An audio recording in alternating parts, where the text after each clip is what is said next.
Boa noite, irmãos. Que a paz do Mestre Jesus e o amor da Mãe Maria façam morada nos nossos corações. A nossa Casa CAEB fica muito feliz com o seu interesse em acompanhar as nossas palestras.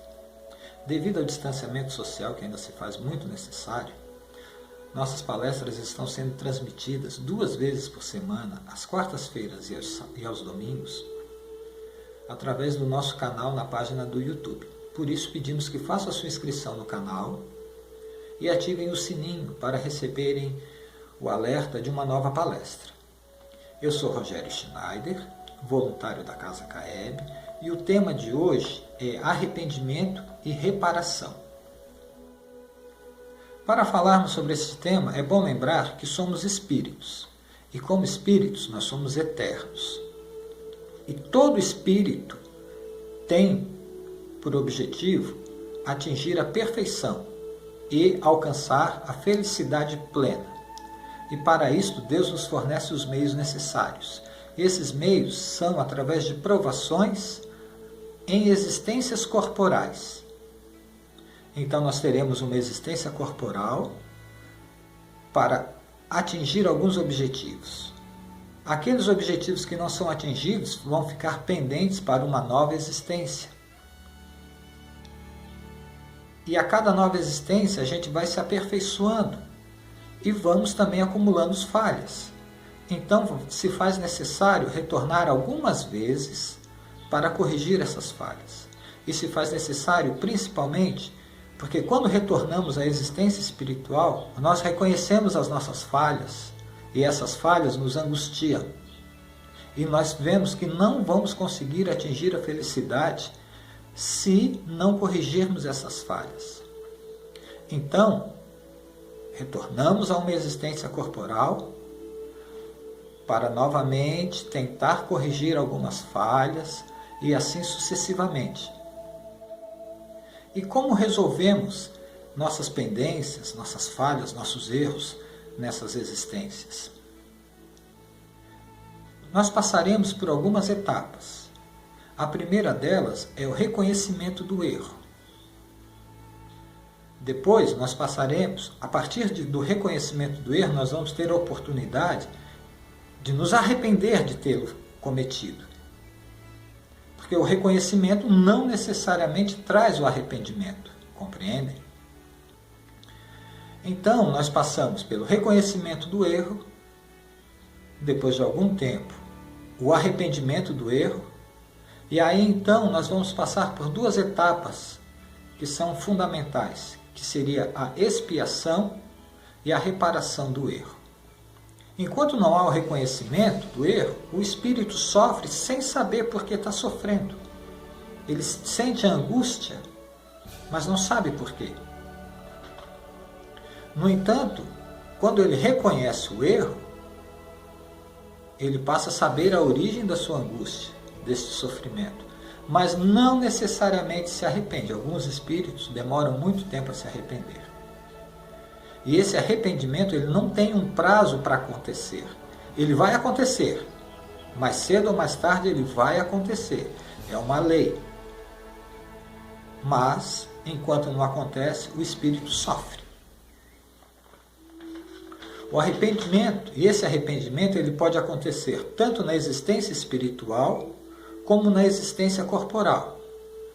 Na existência espiritual ele vai acontecer, mais cedo ou mais tarde ele vai acontecer. E quando isso acontece, o espírito passa então a compreender todas as imperfeições que o impedem de ser feliz.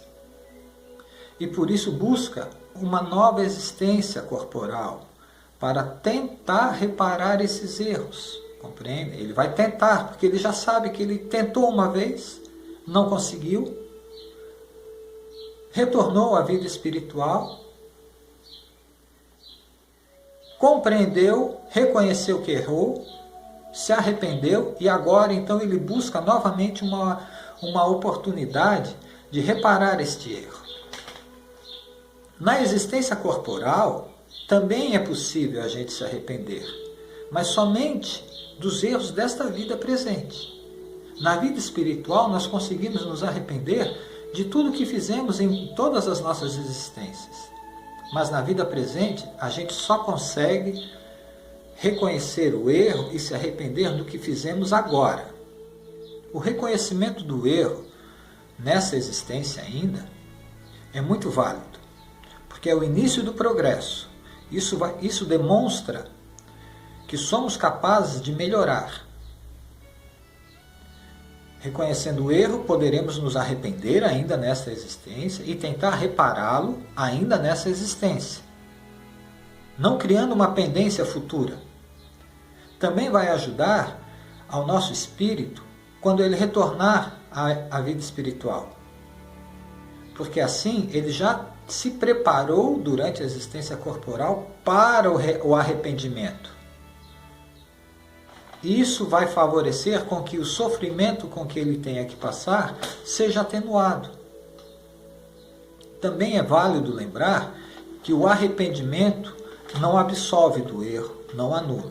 Nós vamos ter que trabalhar para reparar este erro, né? Se eu fiz o mal a alguém, eu tenho que fazer o bem, de preferência para esta mesma pessoa. Se não for possível, nós teremos que fazer o bem, seja lá a quem for. Então, o arrependimento, ele sempre irá acontecer. Na vida espiritual, com certeza. Na vida material, talvez não.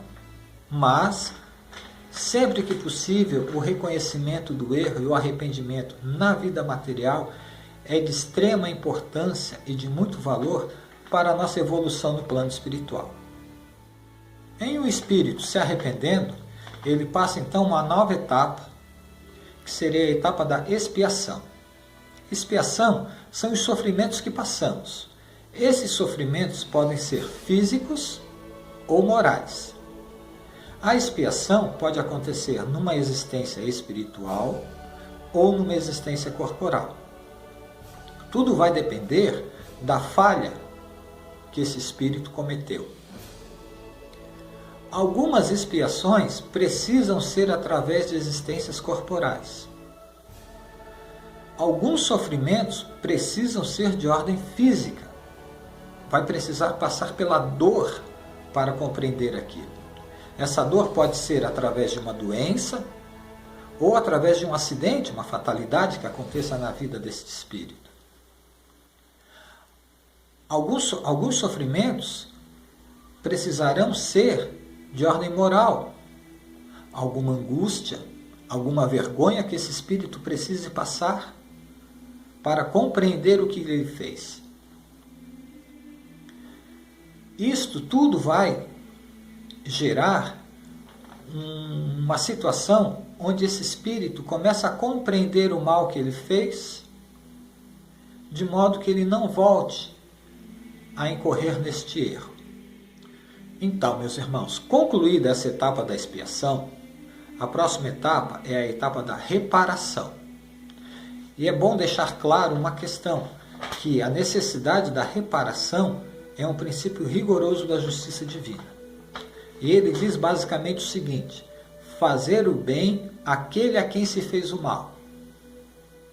Então, eu deverei fazer o bem na mesma proporção do mal que foi feito. E, preferencialmente, àquela pessoa a quem eu fiz o mal. Caso não seja possível fazer o bem àquela pessoa em especial, o bem deve ser feito a quem quer que seja. E sempre que a gente estiver fazendo bem, nós estaremos reparando um pouquinho daquela falha que foi feita. Se a pessoa foi, em alguma existência, muito egoísta, em alguma existência futura, ela terá que ser muito caridosa. Se ela foi muito rigorosa, muito austera em alguma existência, ela terá uma existência em que ela vai ter que ser muito amável com as pessoas. É uma lei, porque o que acontece? Para anular o erro, o mal feito, eu preciso repará-lo. E enquanto a reparação não for plena, o perdão não vai se estabelecer. E é isso que a gente busca. o perdão daquele mal cometido. Porque o que acontece? A partir do momento que a gente repara o erro, ele não deixa de existir, ele continua existindo. Mas ele não causa mais nenhum arrependimento, nenhum sofrimento naquele que cometeu e nem naquele que sofreu a maldade. Por isso é importante a reparação de todos os erros, todas as maldades feitas. E como essa reparação não é assim instantânea, se faz necessário muitas existências, às vezes para se reparar os erros. É isso que nós buscamos no final de tudo, o perdão pleno, porque a partir do perdão pleno nós atingiremos a perfeição e a felicidade plena. O perdão, ele só vai acontecer quando o mal for reparado. Se eu fiz o mal a 30 pessoas, eu tenho que reparar com essas 30 pessoas. Isso significa que essas 30 pessoas não podem mais sofrer por causa daquilo que eu fiz. Se 29 pessoas deixarem de sofrer e uma pessoa ainda continuar sofrendo, o perdão não é pleno. Eu precisarei continuar em busca até que esse perdão seja pleno e esse mal seja totalmente reparado. Então, irmãos, agradeço a atenção de todos e espero que este pequeno esclarecimento sobre arrependimento e reparação seja útil para todos e que tenhamos daqui para frente a sabedoria para reconhecer os nossos erros, buscar o arrependimento e a reparação ainda nessa existência, buscando assim um conforto mais rápido no plano espiritual para que possamos em breve alcançar a tão sonhada felicidade e perfeição. Gratidão a todos, tenham todos uma boa noite e que o sono seja leve.